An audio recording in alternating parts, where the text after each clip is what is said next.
Assalamualaikum warahmatullahi wabarakatuh. Baiklah anak-anak ustazah, hari ini kita akan mempelajari tentang ide pokok dan kalimat pengembang. Yang pertama adalah ide pokok. Ide pokok adalah inti dari sebuah paragraf. Ide pokok disebut juga dengan kalimat utama, pokok pikiran, pikiran utama, dan gagasan utama. Ide pokok terletak di awal paragraf, akhir paragraf, dan awal dan akhir. Awal paragraf disebut dengan deduktif, di akhir paragraf disebut dengan induktif, awal dan akhir disebut dengan campuran. Fungsi dari ide pokok adalah menjelaskan inti dari suatu paragraf. Cara menentukan ide pokok, yang pertama, kamu harus membaca keseluruhan bacaan dari awal hingga akhir.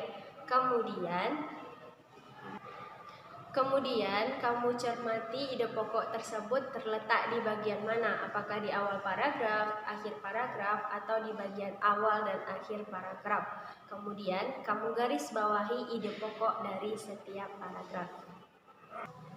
Yang kedua adalah kalimat pengembang. Kalimat pengembang adalah kalimat yang memperjelas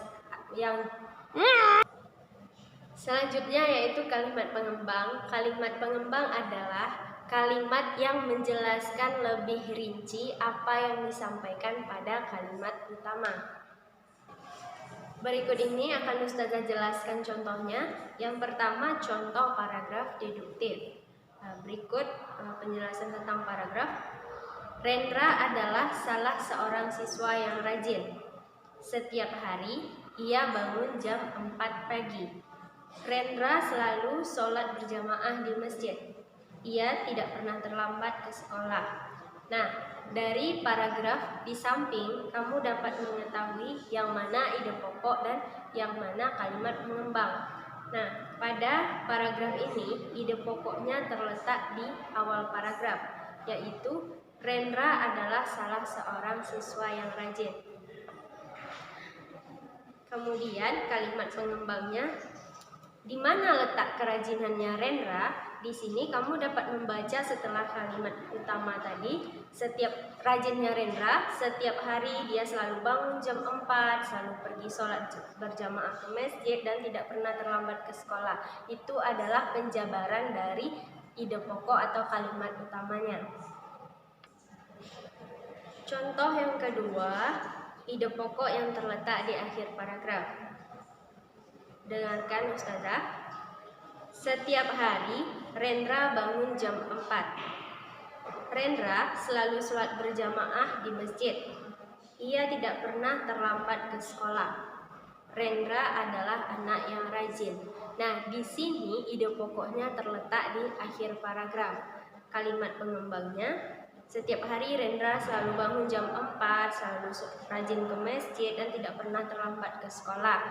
Itu adalah kalimat pengembang dari ide pokok yang terletak di akhir paragraf. Kemudian, contoh ide pokok yang terletak di awal dan akhir paragraf. Dengarkan ustazah. Pengadaan beasiswa di sekolah sangat membantu. Siswa yang kurang mampu bisa bersekolah dengan adanya beasiswa tersebut. Siswa yang pintar bisa berprestasi. Banyak siswa yang merasa terbantu dengan keadaan tersebut. Beasiswa sangat membantu siswa untuk bersekolah. Nah, di sini ide pokoknya terletak di awal dan akhir paragraf. Nah, ide pokok yang terletak di awal, pengadaan beasiswa di sekolah sangat membantu.